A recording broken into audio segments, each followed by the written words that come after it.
brincadeiras à parte, iniciar nossos trabalhos pedindo intuição, sabedoria para as possíveis, perguntas, dúvidas, e também pedir, como eternos pedintes, pedir pela paz em nosso bairro, pelo amor no coração dos homens, que possamos sempre ser essa luz a brilhar perante nossos irmãos, auxiliando, socorrendo, ajudando nos momentos mais difíceis. Jesus possa nos abençoar hoje e sempre, que possamos sempre ter esse coração voltado para o amor, para a caridade, para a indulgência. Abençoa, Senhor, as nossas casas espíritas, fé e perseverança para vencer as embatidas que querem impedir da realização de nossos trabalhos. Abençoa a todos nós, abençoa a todos aqueles que se encontram enfermos, aqueles que se encontram na fila de regulação, que Jesus possa derramar suas luzes, suas bênçãos, que possa ser, mediante o merecimento, acolhidos. Assim Jesus seja. nos dê a sua paz e que assim seja. Que assim seja. Assim seja. Boa noite, meu pessoal. Boa noite. Boa noite, amigo. Boa noite, Dalva. Cadê Boa noite. Dalva? Eu tive que Boa fechar noite minha a câmera, todos. viu? Boa noite. Vocês vão ouvir só meu áudio. Tá Não bom. estão me vendo agora não, né? Não. Eu não tenho como fazer, minha câmera deu defeito. E se eu ligo ela, fica piscando a tela aqui do computador, vai dar uma confusão. Então vocês vão ouvir só a minha voz. Vamos lá. Onde nós paramos, né? É aquela questão onde ele está explicando sobre a situação inusitada, né? Já que o livro é revelação. A gente pode já ter tido esses casos, como foi trazido vários exemplos. Vou desligar aqui o Código Ferreira, porque o cachorro dele quer participar. O cachorro dele quer participar direto. Aí eu tenho que desativar o som. Já desativei. É o som do cachorro de Ferreira. Então, a situação pode ser comum para nós, né? Entre Sara e Libório, mas à época os espíritos estão revelando uma situação que seria comum na prática da mediunidade, na prática das casas espíritas. Ou seja, então vamos lá onde nós paramos. Quando ele diz que isso acontece na maioria dos fenômenos de obsessão, o fenômeno da simbiose, né? Onde os dois companheiros se nutrem. É uma obsessão recíproca, com benefício recíproco. Quando um se afasta, o outro se ressente da ausência do outro. Embora muitas vezes, como a gente viu aqui, o encarnado pede ajuda, mas ao dormir, o próprio encarnado vai em encontro ao dito, entre aspas, obsessor, em busca dele porque sente falta da sua presença. Então paramos aqui, é onde eu vou ler agora. Isso acontece. Boa noite. Isso acontece na maioria dos fenômenos de obsessão. Encarnados e desencarnados se prendem uns aos outros. Então ele está dizendo que esse fato de Sara com Libório, que é um caso de obsessão, isso é muito comum nesses fenômenos de obsessão. Por quê? Os encarnados e os desencarnados se prendem uns aos outros sob vigorosa fascinação mútua, até que o centro de vida mental se lhes altere. É por esse motivo que, em muitas ocasiões, as dores maiores são chamadas a funcionar sobre as dores menores, com o objetivo de acordar as almas viciadas nesse gênero de trocas inferiores. Então, como é que se desobsedia? Foi o diálogo que a gente teve anteontem, falando sobre obsessores e obsediados se nutrem das emanações uns dos outros. É mudando o centro de vida mental, mudando os hábitos psíquicos, a conduta mental, mudando. Então, é isso que talvez na casa espírita não encha a casa espírita. Porque quando a pessoa vai para o atendimento fraterno, ele vai falar aquilo, né? Que lhe está acontecendo, a proposta do outro que escuta, que acolhe, é de apontar um rumo para que ele mude o centro de sua vida mental. Agora, Mário, esse processo também não poderia ser para a gente entender que parece uma contradição. Parece não, é uma contradição. É o tipo da coisa. No consciente, ela percebe que é ruim para ela, no consciente. Então, eu vou ao centro e vou pedir ajuda. Mas o subconsciente dela, que é a parte mais forte, revela o verdadeiro sentimento, que é o sentimento que ficou lá preso ao companheiro desencarnado. E aí parece, quando a gente analisa assim, uma contradição. É como se ela estivesse brigando com ela mesma. Eu percebo que essa relação me faz mal, eu sei que isso não está bom, então eu peço um socorro, mas o meu inconsciente me revela outra coisa. Embora a maioria das pessoas não vão saber com essa certeza que você falou, né? A maioria da humanidade não vai... A gente, vamos ser sinceros, não vai abordar sobre inconsciente, sobre subconsciente. Não, a gente é que está abordando, eu estou abordando. Eu estou pegando a sua coisa e abrindo para um contexto geral. Sim, então, sim. A pessoa vai buscar, vai se sentir mal, vai ter pesadelo, sonhando só com o marido, tendo sonhos eróticos com o marido que já morreu há 5 anos, durante tempo, e vai buscar uma ajuda de um psicólogo, o que não é comum no Brasil. As pessoas buscarem médico, né? Se fosse na Argentina, na América Latina, os argentinos as pessoas que mais buscam psicólogos, aliás, do planeta, considerado. Tudo deles buscam psicólogo. Mas o Brasil não tem hábito para isso. Mas vai à casa espírita, né? Porque acha, digamos que ela passou no psicólogo, passou no psiquiatra, que não deu conta, foi à casa espírita. Mas ela quer para buscar compreender aquilo que está acontecendo, sim, mas também que a vida dela volte ao normal. A questão é que a pergunta agora me foge, mas está no livro dos Espíritos, isso é claro. Acho que é no capítulo, nas questões 400 em diante, sobre emancipação da alma. Depois eu vou consultar direito. Kardec pergunta, por que a gente pensa, deseja algo quando está em vigília, acordado, e quando dorme vai para outro lugar? Aí os Espíritos vão responder, nem sempre aquilo que o homem deseja, parece que são duas pessoas, a resposta é assim, nem sempre aquilo que o homem deseja, o espírito quer. É assim a resposta, não sei qual é o número, mas é assim. Então parece que são duas personalidades, consciente, não. Inconsciente. É isso que está falando. Então eu posso ouvir no meu inconsciente, Sara com Libório, 3, 4 reencarnações juntos. 3, 4. Ele morreu. O inconsciente dela está encharcado de de várias existências juntos. Ela se sente perturbada por aqueles sonhos eróticos que está tendo com aquela pessoa. Por isso que ela buscou a casa espírita. Mas ela quer, acordada, em vigília. Mas quando ela dorme como espírito, ela muda. Então, ela muda, ela que vai de encontro a ele. Então, o negócio parece um paradoxo, e é mesmo. Por isso que na questão do livro dos Espíritos, eu depois vou pegar direito, que a resposta é essa. Nem tudo que o homem deseja quando dorme, o espírito quer. É por isso que muitas vezes, quando eu durmo, qualquer pessoa pode fazer essa experiência aqui. A gente pode dormir... Também, Mário, e também tem o outro lado. Às vezes a pessoa fala uma coisa e o sentimento está outro. Isso, ainda tem isso. Às vezes tem isso, porque às vezes, quantas vezes eu já fiz atendimento fraterno, de você ver nitidamente que aquela pessoa está falando aquilo, mas no coração não é aquilo que ela quer. Ela tenta expor essa vontade para a gente, mas a gente percebe no decorrer a gente vai observando, vai percebendo no decorrer da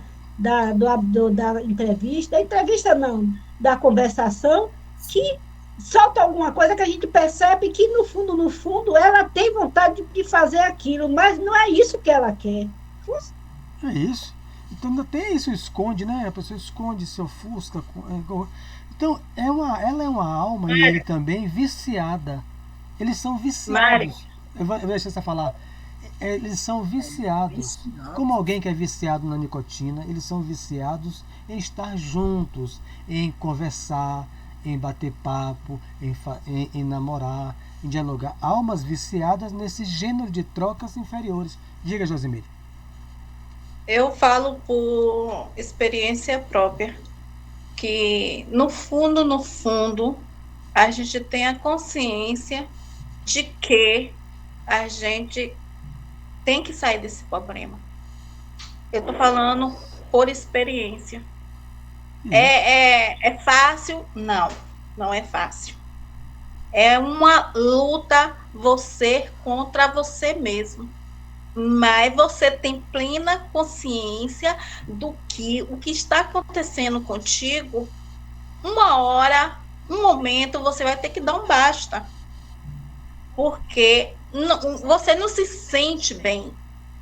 Você não se sente totalmente o que você deveria ser.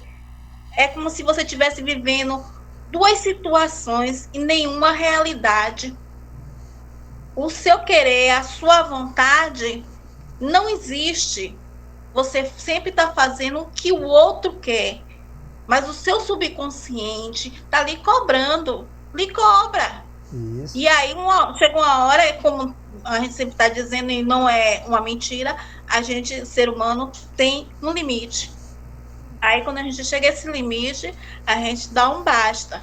Mas temos sim, até mesmo quando a gente está sendo tratado através dos espíritos menos esclarecidos. Porque eu passei por uma situação dessa, de meu marido estar dentro da casa de macumba, fazendo um trabalho para mim, dentro de casa, na hora que eu vou trabalhar, eu ver passar por as coisas e não ter força.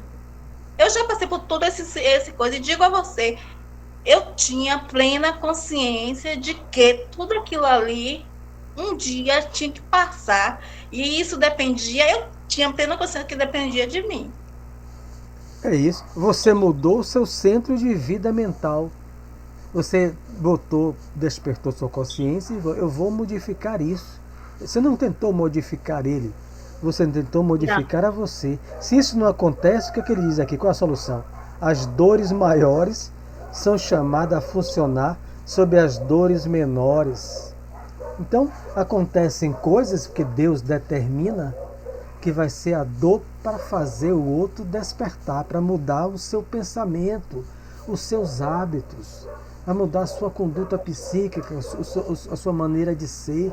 Então chegam dores maiores que acontecem na vida de todo mundo, que faz a pessoa ir para a cama, muitas vezes se for problema orgânico, e refletir em toda a situação, e refletir e meditar. Então veja que a dor não é criada por Deus, mas é o outro que gera. Aliás, como diria Chico, a grande mestra ainda da humanidade é a dor, já que a pessoa não quer ir pelo amor, por essa mudança, essa despertar de consciência de Josimir, de tentar mudar a si mesmo e a situação a qual ela vivia, e deixar o outro como ele é. Então, veja que são almas viciadas. Então, se a gente dizer assim, fulano, deixa de beber... Diga. O que você falou é verdade. A gente percebe o sofrimento das pessoas. É um sofrimento. É por isso que eu não entro nem nesse mérito de estar aprofundando. Que eu ouço, aceito, acolho, mas é como se fosse uma obsessão mesmo. É aquela coisa, você está querendo sair, mas não tem força. E tem às vezes que está se escondendo para poder que o outro não perceba a sua fraqueza. Não, você está errada. Se você está se conduzindo desta forma, eu digo, por experiência própria, que você está errada. Você tem que ser ouvinte, tem. Mas você tem que pedir iluminação, esses bons espíritos, as palavras certas para despertar ela, para dar força para ela. Porque muitas vezes vai ali para receber essa direção, entendeu? Essa força, essa palavra, entendeu? Se você fica na friagem, não é isso? Não, eu não estou dizendo a você que eu não dou a orientação. Eu não procuro aprofundar na dor da pessoa. Eu vou seguir no caminho, mostrando que ela tem caminhos para seguir, sem estar indo de encontro a ela, assim, no sentido assim. Porque, olha, atendimento fraterno, você tem que ouvir, pelo menos o que eu aprendi, você tem que ouvir, você tem que direcionar, mas você não pode expor aquele problema do outro assim, de sofrimento demais, porque senão você perde até aquela confiança da pessoa. Não é que eu não direcione, eu me direciono de acordo com o Evangelho. Agora, eu não entro assim de aprofundar, porque às vezes a pessoa não está preparado para aquilo. Aí você encaminha as pessoas para a doutrinária, ela vai ouvindo, e quando chega, vai o atendimento vai se aprofundando, você vai ajudando, mas você ser dura não é um caminho. Até que eu esteja errada, né? É espicaçar a ferida. Quê? O que Conceição está falando aí, eu estou entendendo que ela não está querendo espicaçar, revolver a ferida. Espicaçar, entendeu? Tirar o cartão. É isso. Vamos lá, vamos ver aqui a solução que já começou a se fazer para essa moça, para essa situação. É muito baixa. Vamos ver aqui a situação, como vai começar a melhorar para esse casal tomar prumo na vida. Vamos lá. A esse tempo, a recém-chegada, né, Sara, né, está desdobrada pelo sono, a recém-chegada conseguira beirar-se mais intimamente de Libório, que passou a demonstrar visível satisfação. Sorria a ele agora à maneira de uma criança contente. Então, quando ele estava pálido, mal-humorado, não é porque, a gente ficou até brincando, eu brinquei muito, é por causa da ausência dela. A ausência dela deixou ele angustiado, triste. Quando ela chegou, ele está no leito de um hospital de emergência, nas regiões próximas ao centro espírita, nas regiões umbralinas, do umbral grosso, que é como a André Luiz descreve, onde nós estamos pisando os nossos pés. Então, ao chegar lá, ele, pronto, é uma coisa natural, Carmen, isso aí. É uma amiga, uma mulher, uma pessoa que se sente bem com o outro. Aí eu estou com Carmen, que eu não conheço, que me trata bem, estou com Tereza, me trata bem, mas eu não conheço. Aí chega a Ferreira, que é meu amigo, meu irmão. Agora eu me sinto bem, agora eu mudei meu aspecto, mudei meu estado íntimo. Aqui ele não é um casal, mudou o estado íntimo, então ele está trazendo uma coisa bem simples, bem natural, bem do dia a dia, que a gente pode trazer analogia, como eu estou fazendo, entre encarnados. Então, identificando, porém, olha quando ela chegou, viu ele no leito, porém ela identificou a presença de Dona Celina, a médium, a infeliz bradou colérica. Por que Dona Celina? Dona Celina que atendeu ela, está nos capítulos. Quem atendeu Libório foi Eugênia, na mediúnica. Eugênia não foi chamada aqui, a médium que atendeu o espírito, mas Dona Celina foi a atendente fraterno dela. Atendente, então foi desdobrada para lá. Olha só o estado de ciúme dessa mulher, Sara. A Dona Celina. Quem é esta mulher? Olha, identificando, porém, a presença de Dona Celina, a infeliz bradou colérica. Quem é esta mulher? Dize ao marido dela. Nossa abnegada amiga avançou para ela com simplicidade e implorou, Dona Celina, né? Minha irmã, acalme-se. Libório está fatigado, está enfermo. Ajudemo-o a repousar. A interlocutora não lhe suportou o olhar doce e benigno e, longe de reconhecer a prestimosa médium do grupo a que se associara, ela buscou ela no atendimento. Ela não conseguiu, o ciúme cegou ela tanto, que só em um dia, enquanto ela dormiu, ela não conseguiu mais reconhecer a moça que atendeu ela. Enceguecida de ciúme, gritou para o enfermo palavras amargas que não seria lícito reproduzir e abandonou o recinto em desabalar. Ou seja, ela soltou 1000 palavrões lá dentro. Isso. Que o Espírito falou, não vou reproduzir isso aí. Uma mulher totalmente desequilibrada pelo ciúme. Libório mostrou evidente contrariedade com quem? Porque a mulher foi embora. Ele não ficou contrariado por causa dos palavrões, porque ele estava acostumado com ela. Ciumento, ele não era o marido dela, o noivo, sei lá. Libório mostrou evidente contrariedade. Aulus, contudo, lhe aplicou passes, restituindo-lhe a calma.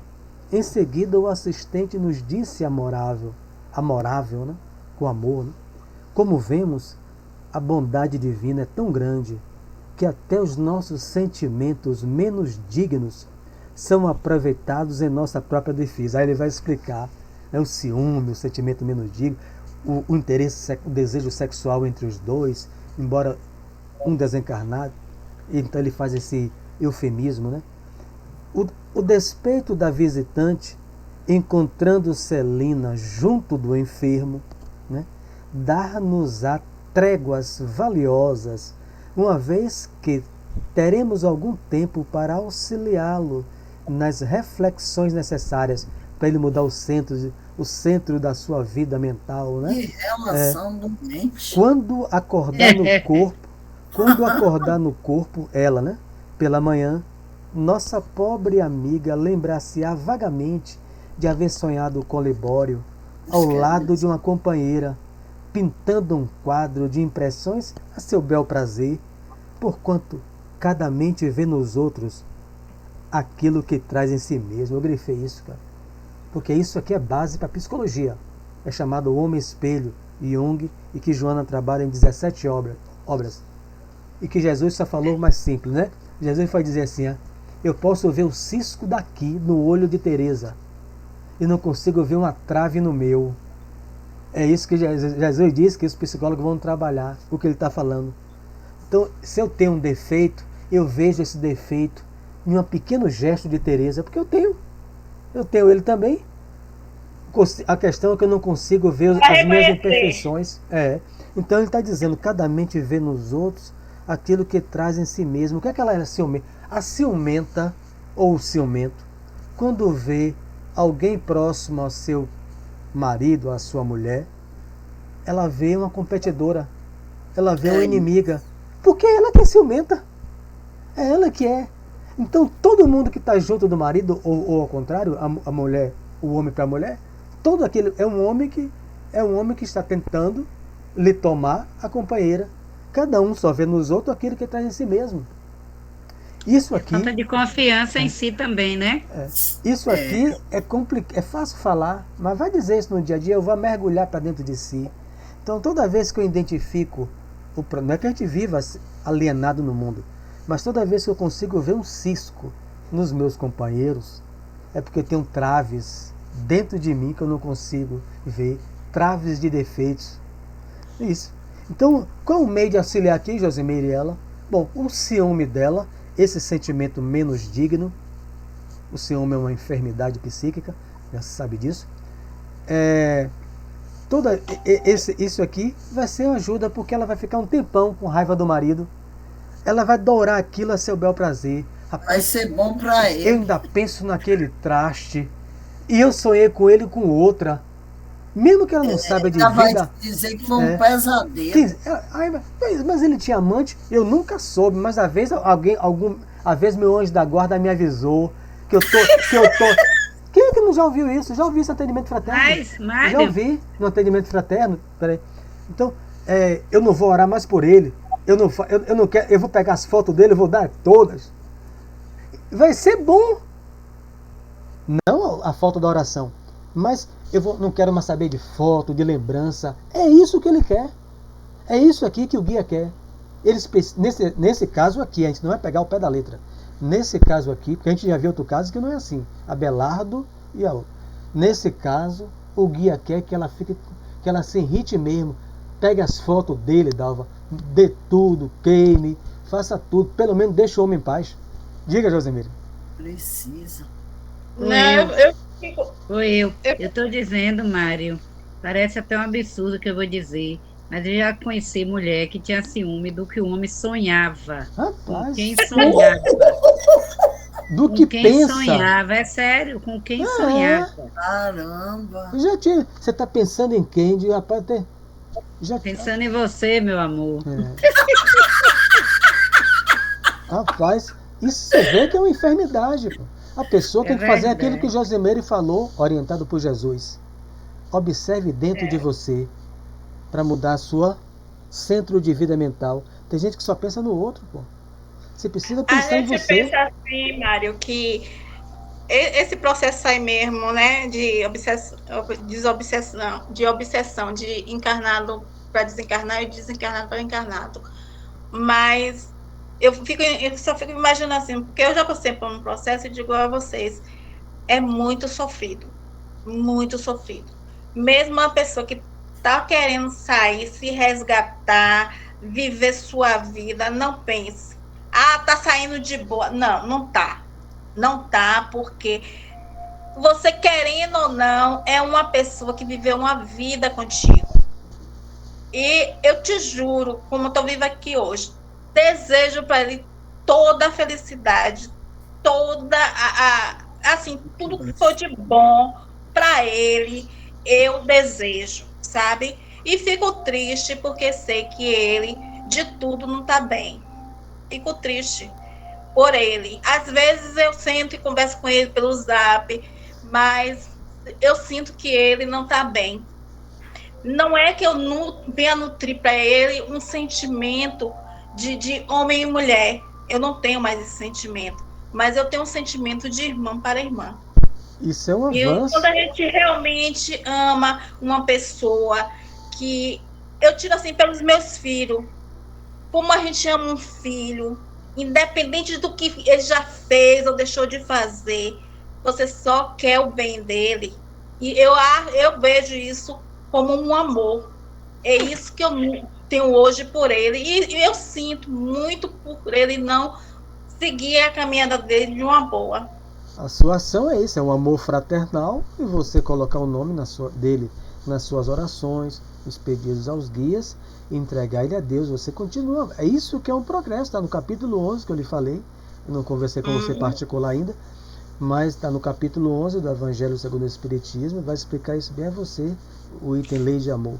Esse você já conseguiu desenvolver em você, fazer esse avanço dentro de você, né? Sair desse amor com ele de homem para mulher e continua amando, porque não é aquelas pessoas que se separam e ficam nesse estado, ou fica quando o filho vai para a casa de um, fica só perguntando como é que é a vida da mulher ou a vida do marido, e aí fica arrasando com o companheiro, com a criança. Rapaz, isso é tão horrível, cara. Aliás, isso já é crime pela lei, já é crime pela lei brasileira. Por incrível que pareça, ele estava numa situação, eu não sei realmente qual foi.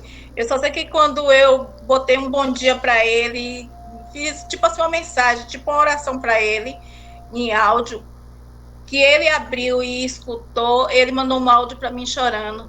Eu acho que eu estava só esperando isso para hoje seguir a minha caminhada. Quer dizer, querendo ou não, eu acho que de certa forma ficou mesmo alguma coisa interligado, tipo uma ajuda, um conselho, um auxílio, entendeu? É isso. Você continua orando por ele e deixando sempre as portas abertas para ele, para conversar, ele compreendendo esse sentimento que você nutre de amor fraternal, para que não gere nele uma esperança, né, e torne-se coisa pior. Ele já tem outra família, então, pronto, mas não se dá bem. Eu já conversei tanto com ele sobre isso. Mas agora a experiência dele, porque está aqui, a dor maior são chamadas a funcionar sobre a dor menores, porque ele é filho de Deus, ele é só irmão. Então você tem que deixar ele adquirir as próprias experiências dele, mesmo que sejam pelas dores. Vamos terminar o capítulo aqui. Abelardo estava satisfeito, acariciava o doente, antevendo-lhe as melhoras. São 1000 processos, né, que Deus tem para ajudar a gente. Essa situação aqui vai ser um benefício para os dois. É isso que o guia está dizendo. Oh meu Deus, já vejo melhoras para ele. A mulher pelo menos vai deixar ele alguns dias, vai pegar foto dele, vai guardar, ou vai jogar fora, vai deixar de lembrar para ele. É isso. Hilário, semi-espantado, considerou, né? O que me assombra é reconhecer o serviço incessante por toda parte. O serviço dos guias, né? Na vigília e no sono, na vida e na morte. Respondeu Aulo sorrindo. Sim, a inércia é simplesmente ilusão e a preguiça é fuga que a lei pune com as aflições da retaguarda. Mas nossa tarefa estava agora cumprida e por isso afastamo-nos. Daí a minutos, despedindo-nos, prometeu o assistente reencontrar-nos para a continuidade de nossas observações na noite seguinte. Então ele ficou surpreso, cara, né? Que tanto trabalho que os guias têm. Foi atender, ajudar a mulher, atender aquela mulher que buscou no centro, Sara de dia. Ficou com ela, intuiu a atendente fraterna. Depois foi para a sala mediúnica, recebeu o marido dela, Libório. Agora, depois do sono, esperou os médicos dormir, retirou a atendente fraterna, levou para o hospital de emergência. E a outra foi atrás, que teve esse chilique de ciúme, que vai ser útil aqui, que vai ser útil. Então os guias não param. Por que ele está dizendo que aqui é de noite, só vai continuar no dia seguinte? Sabe por quê, Tereza? Não. É porque André Luiz era voluntário. Né? Ou seja, aqui o assistente, o que está instruindo ele nesse livro é Aulos. Então ele e Hilário são médicos, foram médicos na Terra, trabalhavam onde? Nas câmaras de regeneração. Ele não tira do momento do trabalho, Dalva, para escrever os livros para o Chico Xavier. Ele tirava do seu momento de repouso. Então o mentor aqui não vai tirar ele do trabalho. Bora acompanhar de dia. A gente se encontra de noite, meu filho, no outro dia, porque você vai ter que voltar para nosso lar e trabalhar. Você é médico. Agora, no seu descanso de noite, eu espero você novamente. É fantástico esses detalhes que estão aqui. É para dizer o quê, ó? Ó, Mário Sérgio, você não ganha dinheiro com a mediunidade, não. Você não ganha dinheiro dando passo em centro. Você não ganha presente. Você tem que trabalhar. Agora, se você desejar, no momento do seu lazer, contribuir na seara do Jesus, as portas estão abertas. Emmanuel vai explicar isso no livro O Consolador. Primeiro trabalho, segundo a família, Emmanuel coloca isso, tire depois o lazer, que o lazer é um direito, tira do teu lazer para servir. Ele fala assim, para a gente não se tornar um parasita da fé. Palavras textuais de Emmanuel. Capítulo vivendo de doação, né? Vivendo como muita gente aí. Nada contra, mas é algo a se pensar. Vivendo de dízimo, a função é só trabalhar em determinada instituição religiosa e aí ganhando dinheiro com isso. Mas deixa lá. Capítulo. E quando a gente entra nesse trabalho social, pra gente, não sei, eu estou falando por mim, para mim não é um trabalho, é um lazer, porque não existe coisa melhor não, Mário, que você trabalhar em prol do seu. Quando a caridade cansa, é porque ela não está sendo bem vivida. Joana de Anjos fala isso.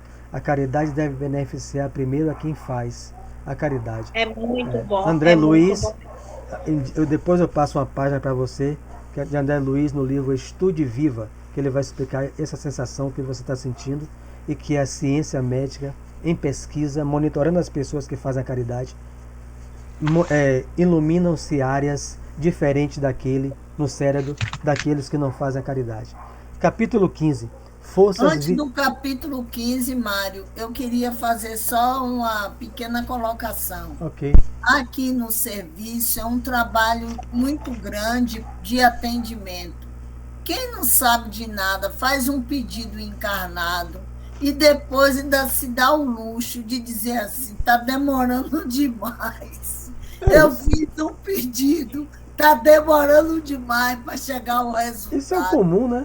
Sem saber o trabalho imenso que depende de outros elementos para a coisa acontecer. Não tem um espírito porque um pedido não atende uma só pessoa, é um grupo que se prepara. Não é que os guias vão ter, é que ele não vai dormir de dia, é que eles vão trabalhar.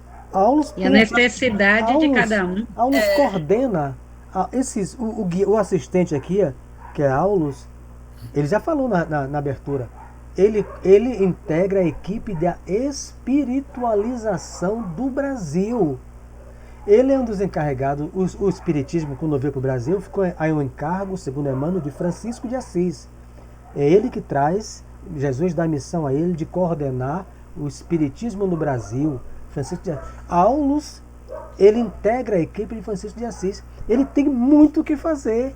Ele não tem tempo para ficar só com 2 assistentes, com 2 alunos, que é André Luiz e Hilário. Mas ele sabe que o motivo é justo. Então ele vai dizer, na outra noite a gente continua. Agora de dia a gente volta para as nossas quefazeres.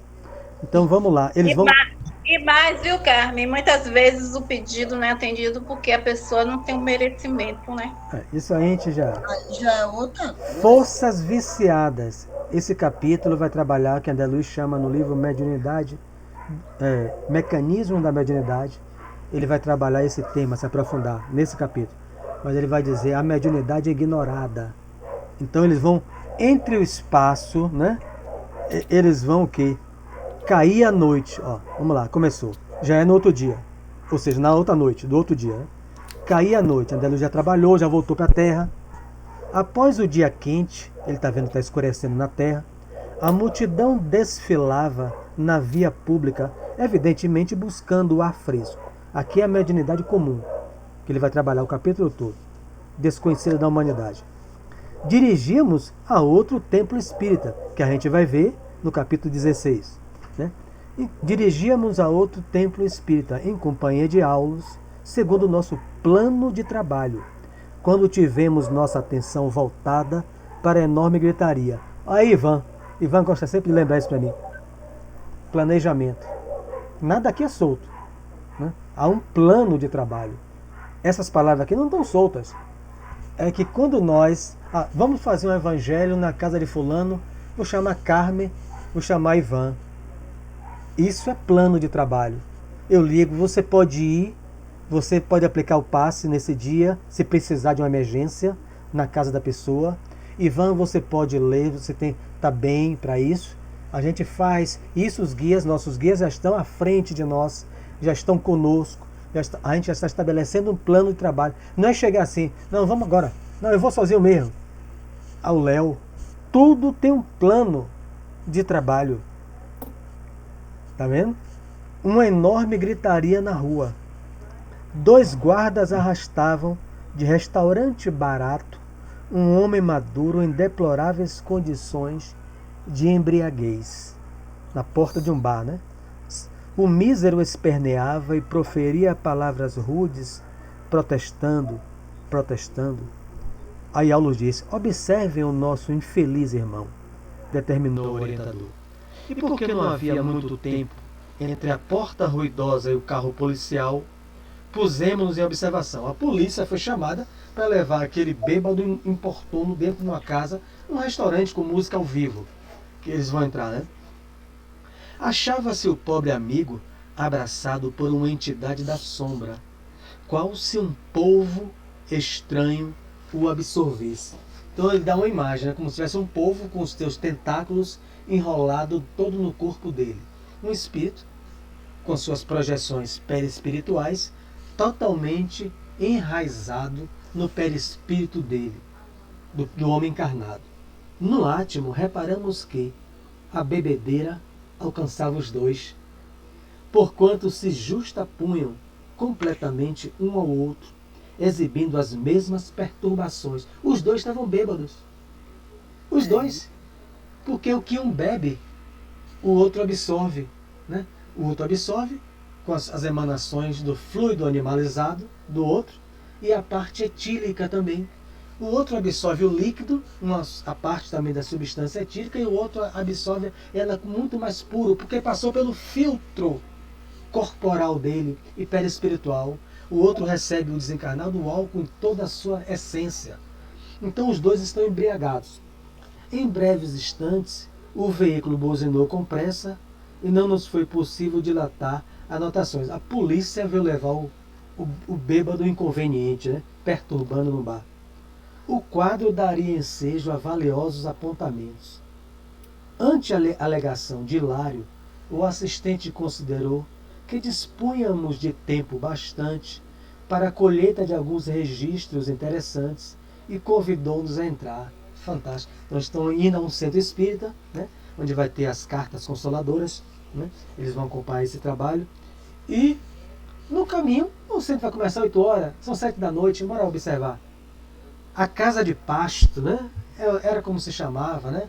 Tem umas coisas aqui que a gente tem que ver, a época, nosso lar, a casa de banho. Era assim que era chamado o banheiro.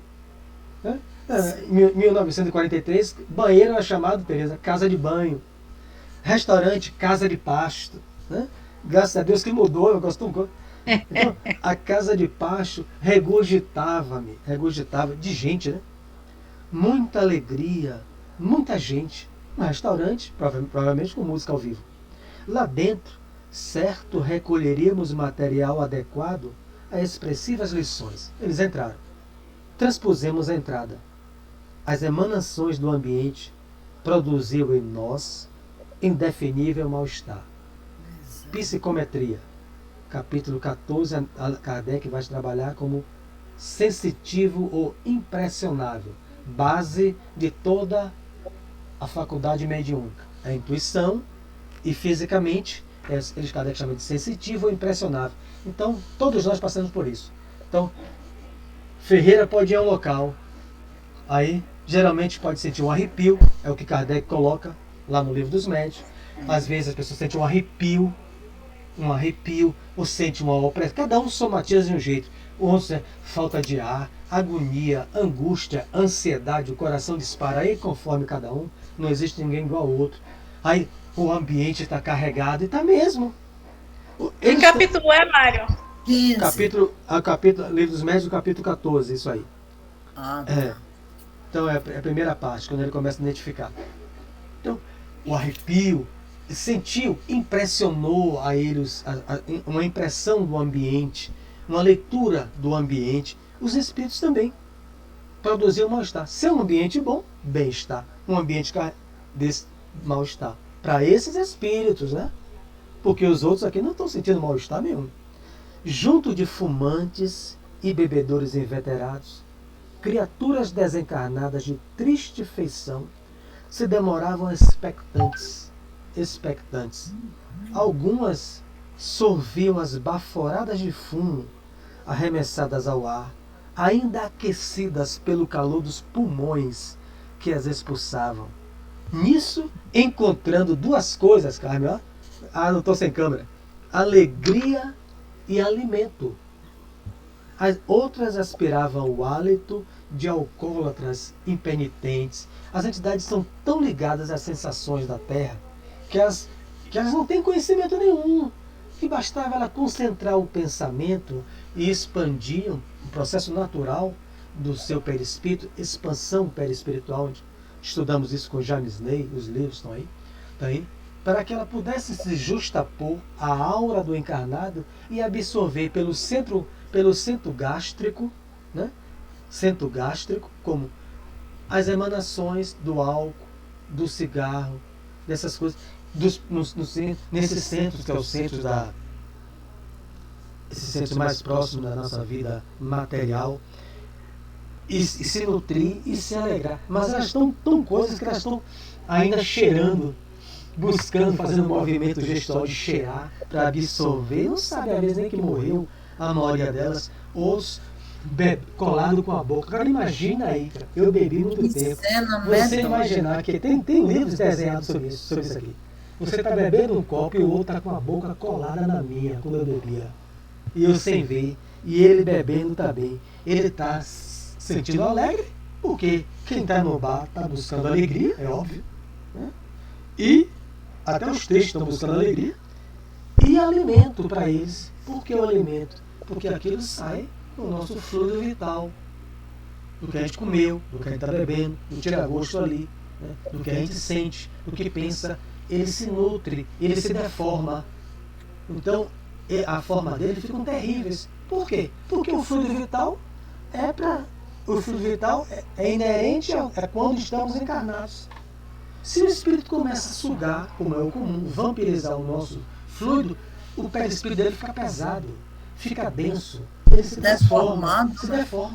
Na médium. Se ele só pensa em sexo, nunca esqueço, eu vou até dizer o nome da médium, Ana Heloísa, junto comigo, com o Barreto, mais de uns 15 a 16 anos atrás, na mediúnica, ela ficou horrorizada que não passa, porque ela viu o espírito chegar com a sua genitália arrastando ao chão, de tão grande que era. Chico Xavier também cita isso, porque aqueles espíritos sexólatras só passou a vida para o sexo. Então a mente, o centro da vida mental dele, Tereza, era só pensar naquilo. É isso. Então ele deforma. André Luiz vai explicar isso no livro Missionário da Luz. A deformidade começa nas glândulas do cérebro, que se incham. Provavelmente na outra encarnação ele será hebefrênico, terá problema de loucura, o sexólatra. Então, o que está aqui? Ele se nutre, olha o ambiente. Por isso, quando. E a gente não vive fora do mundo, né? Mas então eu vou para uma churrascaria, porque vou lá, eu não bebo. Mas eu sei que naquele ambiente eu não estou sozinho, Tereza, com a minha família. Mas eu não estou mesmo. Os outros lá bebendo, todo mundo bebendo. Inclusive eu estou na própria mesa. Eu sei que eu estou do meu lado ali, eu não quero de gente, pô. Mas como é que eu não sei filho fora do mundo? É só abrir o primeiro copo para eles se apossarem. Então eu vou fazer a minha parte, eu não fumo, não bebo. No trio daquele fluido, abriu a garrafa, ele já sente aquele hálito ali saindo. E já se nutrem. Então, eu não sou daqueles que vai dizer, não, que o Espiritismo não dita a ninguém o que fazer. O Espiritismo não é religião de impor ninguém a nada. O Espiritismo faz isso aqui, ó. A gente lê e se esclarece. Cada um desperta a consciência para o que é melhor para a sua vida. Isso mesmo. Porque tem espírita querendo mandar na vida dos outros. Aí não é o espiritismo, é espírita que ainda é muito ortodoxo, né? Mas a pessoa... Mário, deixa eu falar uma coisa. Valdir, né, quando bebia, aí ele vinha, né, BR adentro, estacionava aqui maravilhosamente bem. Quando ele estava bem, não era tão bem estacionado. Aí ele dizia assim, eles cuidam de mim. Ele hoje, né, com consciência espírita, eles cuidavam de mim, que não queria perder. Com certeza. Não tenha dúvida disso. Bezerra de Menezes fala isso em outra obra, do Drama da Obsessão, se não me falha. E os guias permitem. Porque os guias não vão ficar andando com a gente, às vezes, como diria um dia Jailson, está aqui hoje, na bagaceira. Mas há um espírito simpático. Capítulo 28 do Evangelho segundo o Espiritismo. 5 espíritos caminham com os homens da terra. 2 Deus envia a comissão. O protetor, que às vezes pode ter 1000 protegidos na terra, e o espírito familiar, que Kardec chama de o amigo da família. É aquele ombro a ombro, é o espírito da família. Esse é enviado por Deus. Os outros 3, o simpático, o sedutor e o obsessor, aí é atraído por nós. Então, quando o Valdir, quando eu bebia, nós atraímos esses espíritos simpáticos que não eram inimigos meus. Eles só queriam beber comigo. Cuidava bem de fazer vocês. Sexo comigo. É isso. Eles são simpáticos naquilo ali. Quando eu passei para o centro, quem é o espírito que se comunicou comigo até depois ele reencarnar? Guilherme, um professor. Quando ele se comunicou comigo, na mediúnica, através de mim, ele já depois de muitos anos, ele falou: eu estou com você, porque você mudou vamos botar o mesmo tema aqui, você mudou o centro de sua vida mental, e eu trabalho no raio de luz. Então eu fui conduzido e disse assim: acompanha ele. Eu não sou seu filho, não sou seu familiar, nem seu protetor. Eu fui um professor da zona rural da Bahia, estou aprendendo, mas simpatizo com o seu interesse, que é aprender o espiritismo como eu também quero. Então o guia, o seu guardião, permitiu que eu andasse com você. Aí eu chorei tanto depois que eu terminei a mediúnica, que eu vi um caderno, eu vi um caderno na minha frente, ele falando por mim, com as letras tudo perturbadas. E aí ele segurou minha mão, na minha mente dele, e falou, o seu guia falou assim, segura na mão dele, para que ele possa escrever letras melhores em linhas certas, porque ele vem desconjuntando a linha da própria vida. Aí, quando ele se despediu, depois de vários anos, né, que ele se despediu para reencarnar aqui na Bahia, ele falou assim: meu filho, eu espero que eu tenha contribuído, como eu sempre fiz na zona rural, pegando na mão dos meninos para a letra A, e eu fico feliz que pelo menos você já consegue aprumar a sua caligrafia sob a linha do caminho do Evangelho. Ele terminou a comunicação, chorei tanto. É Então, profundo. quer dizer, eles são isso aqui. Então, a gente, como o Josi, como todo mundo está falando aqui, a gente está buscando mudar o centro de nossa vida mental. Não existe, vamos parar aqui, só para comentar de vocês agora, não existe desobsessão se o obsediado não queira. Cada vez eu fico mais claro disso. Diga, Josi. Josi quer falar? Eu ia falar assim, que isso me dá assim uma... Não é uma visão, mas acho, sei lá, uma consciência de que como se a gente tivesse dado um pequeno passo, mas um pequeno passo tão significativo que a gente pode pegar isso como base para a vida. É isso. Tudo na vida é experiência, Josi. Tudo na vida é uma experiência. E tudo, Não é isso, tudo é Tereza? necessário, né? Tudo é necessário. Era necessário vocês, né, Mário, ele aqui, passar por essa experiência e despertar um dia, Isso. não é?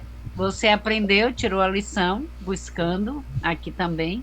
Então, a mudança, não é? Ninguém vai interferir no livre-arbítrio. Se vocês quisessem continuar, livre-arbítrio, mas, graças a Deus, né, resolveram Eu dar uma... acredito, Tereza, pegando o que você falou, é como ele diz aqui. Né? Vamos ler aqui do outro capítulo. As dores, que a gente não veio programado para sofrer, a gente veio programado para se Não. reeducar. Mas não aceita, é rebelde, é coisa. Então a gente precisa que dores maiores são chamadas a funcionar sobre as dores menores. Então a gente passa por uma experiência que causa dor para nós e provoca em nós esse despertamento. E foi coisa, Mário, em bar, né, eu digo que tem ali, né, daqueles irmãos, né, menos esclarecidos, esperando. E ele, como eu falei, ele tinha uma casa de negócio. E aí eles foram comemorar, porque eram máquinas pesadas e eram valiosas, né? Vender um trator daquele era um dinheiro. E aí eles conseguiram fazer uma venda grande. Não é? Uma venda de um trator daquele era 1 mês, 2 meses, trabalhando mais, só para se manter mesmo. E aí eles foram comemorar essa venda num bar. O jovem, 33 anos, o sócio dele. E aí, no momento que ele está no bar, a esposa do outro nunca foi no bar, ela bebia muito, bebe até hoje, mas que eu sei, né? Então, nunca ela foi nesse bar. Nesse dia ela liga e resolve ir nesse bar. E ele tranquilo, tal, o Valdir também é muito tranquilo. E aí ele liga, ela liga que estava indo, aí vai para esse bar. Quando chega lá, o rapaz, né? Entra um rapaz assim, que era todo mundo conhecido, e esse sujeito era desconhecido do bairro onde eles trabalhavam e das pessoas. Aí entra, ele olha para ela e olha que o rapaz, o sócio dele, nunca ligou para quem olhasse. Olhava, olhou, acabou. Nesse dia ele se levanta e vai tirar. O rapaz está olhando para ela. O Valdir diz assim, que não tá não, compadre, deixa isso para lá. Ele não, ele está insistindo em olhar, deixa isso para lá. Ele levanta e vai na mesa. Não vai na mesa, ele diz, vem cá, você não pode olhar para outra mesa não, só quer olhar para cá. Pronto, acabou a conversa. Ele veio e sentou. Nisso, o cara de lá fez uma ligação. O rapaz, quando chegou a ligação, o cara veio atirando, né? Quem ele ligou, chegou atirando. Aí matou o jovem, esse sócio de Valdir, 33 anos. Matou um policial que ia se casar na sexta-feira. Com um reboliço, o Valdir, quando viu, o cara nem entrou no bar, da porta mesmo ele atirou, o Valdir se jogou, que até hoje o pessoal pergunta, rapaz, você estava lá? Contando a ele como se ele não estivesse. Eu me joguei atrás da porta. Aí foi embora. No que foi o jovem, né, 33 anos, Valdir, né, teve que colocar no carro dele e levar para o hospital. Então morreu, né, desencarnou. Ele ficou num choque terrível. Daí também foi um motivo para ele sair dessa situação. Onde eu quero chegar? O pivô, né, foi ela, vamos dizer assim, foi intuída, né, para ir para lá. Foi em Pirajá, foi muito comentado, e que essa tragédia ocorreu. Então, um simples motivo, e eles tinham pedido a cerveja, nem chegaram a chegar a cerveja na mesa, porque o ocorrido teve assim. Então, foi através dessa situação também um motivo para ele deixar.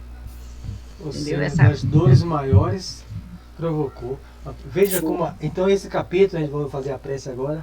vai trabalhar isso aqui, muito bem ilustrado por Tereza, coisa dramática, assim, que é a mediunidade que é ignorada. A mulher é médium, né? A mulher é médium das sombras. Ela foi intuída para ir para lá, porque Deus não programou a desencarnação desse jovem para que uma mulher fosse fazer o pivô. Claro que não existe um plano de trabalho reencarnatório para isso, né? Mesmo que o jovem teria que ir cedo, fosse cedo, ele não teria alguém levando para intuir, para ele levantar na mesa. Isso aí é coisa do livre-arbítrio do encarnado e do desencarnado que intuiu a mulher, médium naquele momento das sombras. Pedro foi, né? Jesus chama ele de Satanás, e intuiu ele até ali e o outro que também acolheu. Então a gente vai trabalhar isso aí, Tereza, nesse capítulo, na próxima segunda-feira. Vamos fazer a nossa prece agora. Agradecer a presença de Deus, a presença do Mestre Jesus e dos amigos espirituais, reportando-nos a revelação espírita quanto aos espíritos simpáticos, esses que nós atraímos pelo pensamento, pela nossa conduta. Tenho absoluta certeza que muitos simpatizam conosco, muitos se sintonizam conosco por verdadeira simpatia de interesses, de aprender sobre o Evangelho de Jesus, sob a luz tão clara, tão simples da doutrina espírita, que acolhe a todos sem fazer e sem estabelecer diferenças a qualquer que seja. Com um único objetivo nos reunimos: aprender para servir. Essa é a diretriz que Emmanuel orienta a todo estudante espírita, quais o somos. Buscai estudar, buscai aprender, para servir na seara do Cristo, onde quer que vos encontrais, porque a seara é tão grande, afirmaria Jesus, e são tão poucos os trabalhadores. Tenho a certeza que estamos no caminho certo. Que Jesus nos abençoe nossas famílias. Que Jesus abençoe os espíritos que sintonizam conosco, enfermos. Nós não somos diferentes de vós. Nós também temos inúmeras enfermidades morais. Mas já temos a certeza de estarmos no caminho em direção ao médico das almas, que é Jesus. Só Ele pode nos curar. Venham conosco. Com certeza, vós encontrarão também alívio para a sua alma e cura para os seus corações. Que Jesus nos abençoe.